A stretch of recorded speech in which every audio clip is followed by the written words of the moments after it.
Baik, selamat siang semuanya. Selamat siang. Oke, sebelum saya melanjutkan pemaparan saya, ada beberapa pertanyaan yang saya ajukan kepada kalian semua. Baik, yang pertama, apakah kalian memiliki teman yang cenderung banyak bicara? Punya. Punya. Ya. Oke.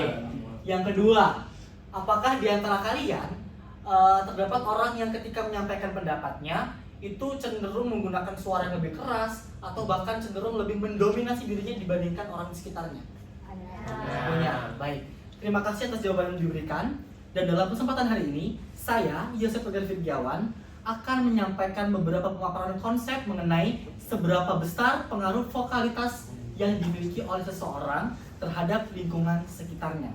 Baik, vokalitas yang saya maksud di sini merupakan kecenderungan seseorang untuk menyampaikan pendapatnya kepada orang lain dengan intonasi atau intensitas yang lebih tinggi dibandingkan orang di sekitarnya. Dan yang kedua, lingkungan sekitar yang saya maksud di sini merupakan orang-orang yang masih berada dalam cakupan orang yang memiliki vokalitas tersebut. Contohnya seperti circle pertemanan, keluarga, ataupun kerabat. Nah, selanjutnya, vokalitas yang dimiliki seseorang itu dapat dilihat atau dapat berdasarkan seberapa keren atau seberapa hebat pengalaman ia memengaruhi orang lain atau kemampuan persuasi yang ia miliki.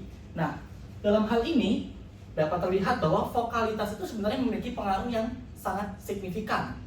Pengaruh tersebut dapat dilihat dari dua sisi. Yang pertama, pengaruh positif dan juga pengaruh negatif. Nah, untuk pengaruh positif sendiri, jika seseorang memiliki skill vokalitas yang cukup baik, ia akan menggunakan skill tersebut untuk keperluannya sehari-hari. Contohnya, seperti ia mengajak temannya untuk makan bersama atau bekerja sama dalam hal-hal kecil yang dapat dilakukan sehari-hari. Hal ini menunjukkan bahwa vokalitas itu masih berada di level yang normal dan juga dapat membawa dampak yang positif apalagi ketika digunakan dalam konteks yang tepat. Contohnya ketika digunakan dalam dunia bisnis seperti marketing dan juga branding. Tetapi bagaimana halnya jika vokalitas itu sudah berada di luar batas wajarnya? Contohnya seperti kemampuan persuasif yang dimiliki oleh seseorang itu digunakan hanya semata-mata untuk meningkatkan atau menaikkan popularitas dirinya terhadap orang lain.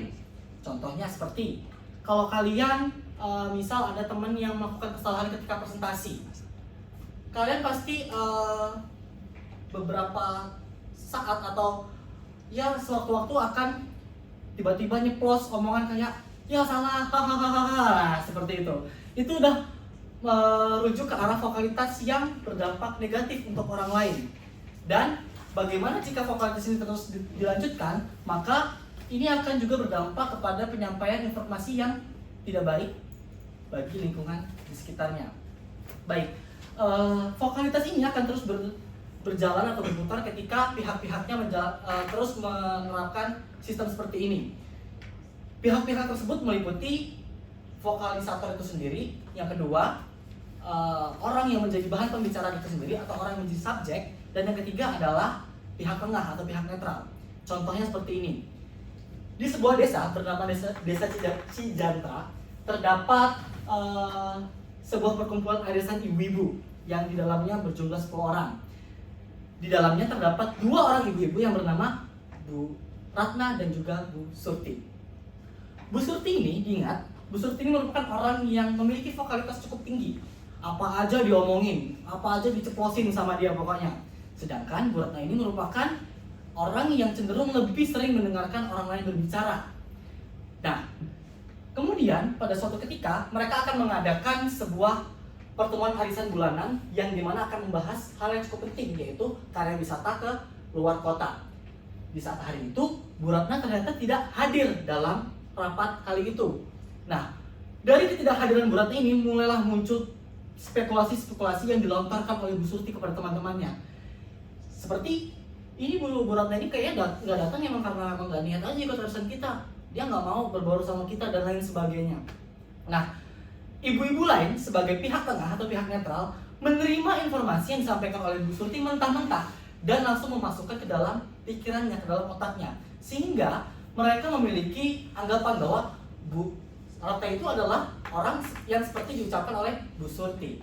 Nah, kemudian setelah terjadi seperti itu, ibu-ibu ini mulai menceritakan sosok Bu Ratna itu kepada orang lain, kepada arisan-arisan lain, dan menyebarlah berita itu secara luas.